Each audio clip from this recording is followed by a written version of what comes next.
In today's video, we are going to use the Vintage Wallpaper by Roycycled. It is a decoupage paper, and I am going to finish 5 projects that I recently started on a live. I have been slightly obsessed with this paper since I discovered it. It is absolutely gorgeous. So follow along today as we complete and finish up these projects. For project 1, I had picked out of the garbage these 2 chairs. Now, one of them is pretty shabby. I still have a little work to do to it, but this one on a live, I painted it Gypsy Green, and during the live, my viewers suggested that I leave the middle rung blank and that I use that vintage wallpaper on there. So anytime I'm using decoupage paper, I do like to start with a white background. I have heard from others that you don't have to, and you're absolutely correct. But by starting with a white background, it really just makes your paper pop.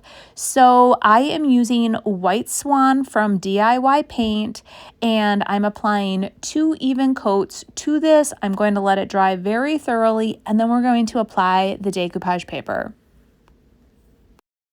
Next, I'm going to line up where I want to cut my paper and where I want to apply it. I definitely want some of the floral on here, some of the leaves, and it may be hard for you to see, but there's actually some really beautiful writing in the background, so I want to get as much of that on this rung. In the end, after looking at the project, I think that I possibly should have did all the rungs with the vintage wallpaper instead of just one. It was just a suggestion that my viewers gave me on a live, and I loved it, but I think it would have been a little bit more impactful if I would have did all of them. I still love it, but that might have been something that I could have changed. Now that I have it all lined up, I am taking my finger and just marking where I want to cut the other end. And I'm just going to take a scissors and cut that. And I always try to leave a little bit of an overhang on both sides. That way I can come back and really create a nice, crisp, clean edge. So after I line this all up, we are going to start applying the paper, and we are going to use liquid patina from DIY, which is definitely my favorite medium to use with the Roycycled paper. Now, all the products that I am showing you in today's video, you can find and order on my website, which is www.sonnetsgardenblooms.com. But anytime I start with the decoupage paper, I like to start with a starting strip, and I just apply a really nice even coat of the liquid patina on one end, and then I lay that down, smooth out the paper, and then I work my way down. And this really helps alleviate a lot of wrinkles in your paper and just gives you a really nice clean image. Now that it's completely dry, I am taking a sanding block and I am just going to, in a downward motion, rub on the very edge, and then it really lets me get a really nice, crisp, clean edge there. And you can see how easy it actually comes off. Typically, it's a little bit easier, but you can see I'm working in tight corners, with the in between the rungs. So after I was done with that, I did seal it one more time with liquid patina. Then I took it outside. I took my hand sander and I just roughed up all the edges just to distress it and look a little bit more aged like that vintage wallpaper. Lastly, I am taking Big Top from DIY and I am going to completely seal my piece. Anytime you're using DIY paint, I know I've said this before, but I'd like to let you guys all know that DIY paint can be reactivated with water. So you do want to seal it with some type of top coat, whether it be poly, wax, Big Top, just something to completely seal it. So I do apply just one even coat to the entire piece. I let it dry very thoroughly, and then this project is complete.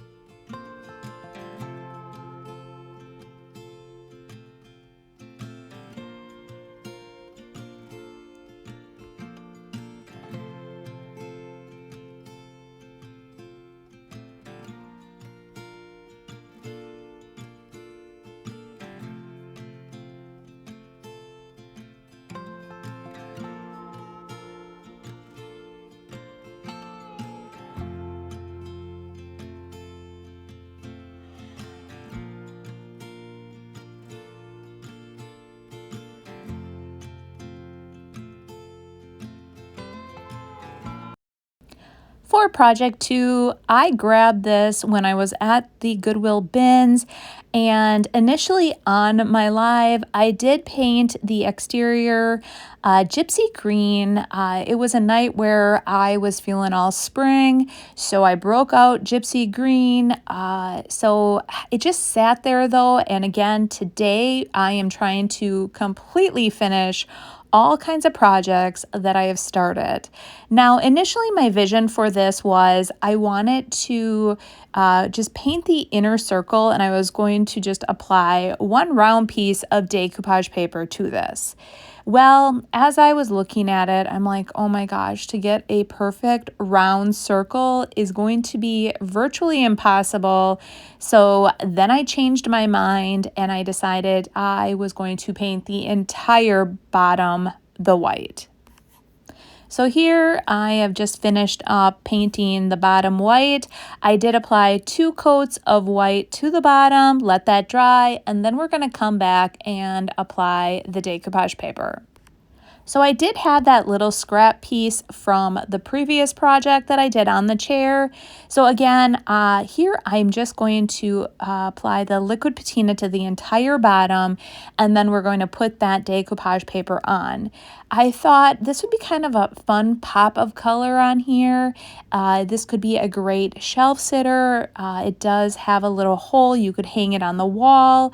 I just thought it would be very springy, and I love how you can apply decoupage paper to virtually anything and completely change the look of it.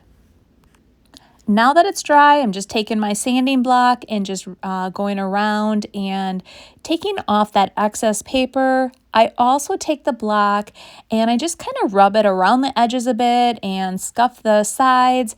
I just want it to look old and worn like it already does, but I just didn't want the paint to look absolutely perfect.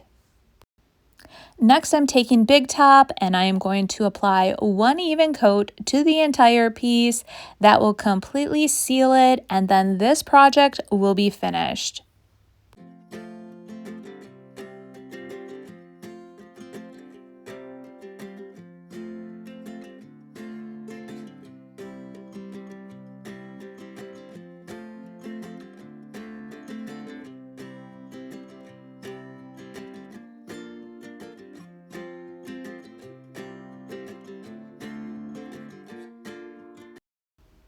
For our third project, initially I was just going to paint it Gypsy Green. As I was going through all my projects to finish them, I decided to create a very similar look that we did with a chair. So for the center rung here, I thought I would add just a little strip of that vintage wallpaper. And then I got looking and I thought, you know what, I want to add something to the sides as well. So initially here, I'm going to put 2 coats of the white swan on the center here, let this dry, and then we're going to apply the vintage wallpaper to this. And then I'm going to show you what I'm doing to the sides just to give it a little bit of something something. I decided I wanted to add just a little bit of something to the sides, so I broke out Kindest Regards from IOD, and I only want the center of that stamp on here. So I don't want it on those 3 little top pieces. So what I did is I took the IOD permanent ink and I only applied it to the center of the stamp. Then I lined it up and then I applied the stamp. It's really as easy as just when you go in with a stamp, you go in and you just set it down, and then I lightly just rub all over the stamp to get a really nice, crisp, clean image, and then I lift all at once. And I just do that to both sides of it. I just want it to look identical on both sides, but really it's as simple as that. And if you have the stamps lying around, you might as well be using them to add different textures or different looks to your projects. Next, we're going to apply the vintage wallpaper just like we did with the chair. I'm cutting a little bit of excess on both sides, cutting off the extra on the end, and then applying it the exact same way. So doing that starter strip and then working my way down. Now that it's dry, I'm taking my sanding block, doing the exact same thing that I did with the chair, but I also want to take the sanding block and just rough up the edges a bit. Typically, I do like to wet distress, but I thought, well, I'm just got the sanding block, I'm just gonna rough it up here and there, just randomly, and I really am loving how this is all turning out. Lastly, I'm taking Big Top from DIY and completely sealing this piece.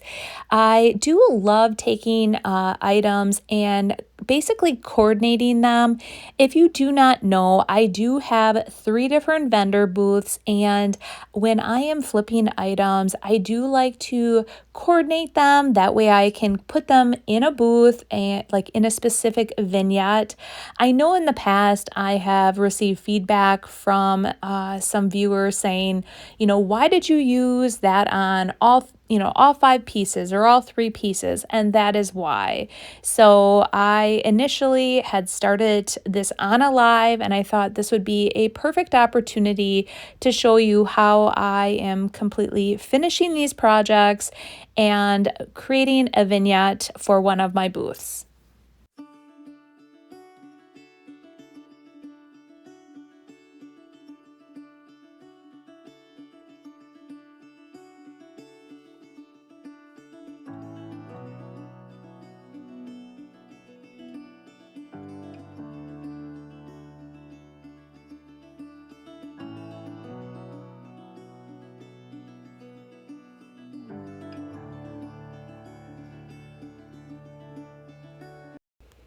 So this next technique I actually had learned from Lexi Grenzier. Her and Royce from Roycycled Decoupage Paper put on the Stencil 101 course, and during that course, Lexi showed how she took an item or a piece of decoupage paper like this, and in my last video, I called it Gussy Cut, and I was told it was fussy cut. So I can laugh at myself when I get terms wrong. Basically, I am going to fussy cut around some leaves and around one of the flowers, and then we're going to decoupage them on this vase or this metal, I guess like vase. And the technique is anytime, I always talk about anytime you want to decoupage, you always want white underneath. Well, I have already painted and sealed this galvanized vase, and I don't have the ability to just paint white where I want this. So I'm going to show you what Lexi showed all of us. So you take a piece of cling wrap and you roll it out. You want the piece of cling wrap to be large enough to fit your cut out decoupage piece. Then image side down, and then on the back side, we're going to paint it. Now, as I was doing this, I'm like, I probably should have reviewed I remember her misting it. I'm like, do I mist the decoupage paper? So that's what I did. And I am going to then paint the piece white. And this is going to basically mimic if you had painted the white on the actual galvanized vase. So I am going to let it dry in between coats, but I did apply 2 even coats of White Swan to the back side. While that's drying, I decided to use my Kindest Regards stamp again, and I am going to apply a little bit of this font to this vase. And I have done this before with rolling pins. I'm going to start on one side, and I am going to roll this vase up right across the entire stamp. And it doesn't matter if it is perfect or not. There was like a little spot on the bottom that I didn't get. I just relined it up, added a little bit more, and I absolutely love how this turned out. So while that is drying, I am taking liquid patina from DIY, and now I am going to paint the back side of the entire piece with the liquid patina. Again, just applying a really nice even layer. And then what we're going to do is we are going to pick up the entire piece of cling wrap, and we're going to apply it then to the galvanized vase. So I'm just picking up the entire piece of cling wrap. Like I said, I'm laying it down, taking the cling wrap, and then basically rubbing out any of the wrinkles. And this is then complete, guys. I just love how easy it is to do this. And what a great technique that Lexi showed all of us by painting that backside white and then applying the liquid patina. Again, here I'm just sealing the whole piece then with liquid patina again. And there you have it. It's finished.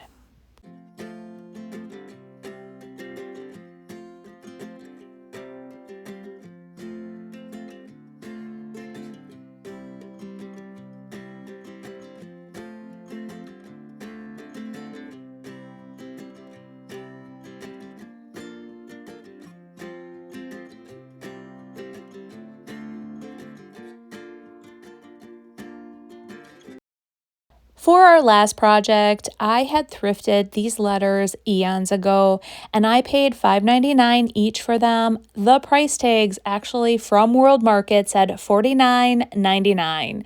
So I was like, holy shnikes, $50 per letter. That's $150, and I'm paying $6 each. So I'm only paying $18.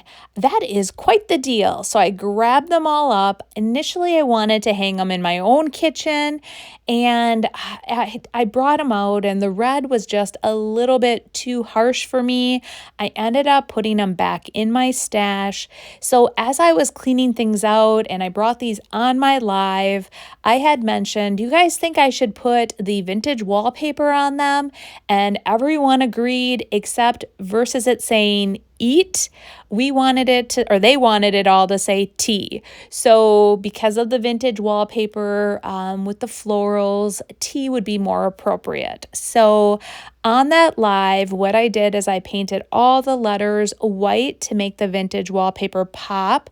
I did apply one letter. I applied the vintage wallpaper to one of the letters and let that dry. So today, what I'm going to show you is how easy it is to apply vintage wallpaper or decoupage paper onto these letters.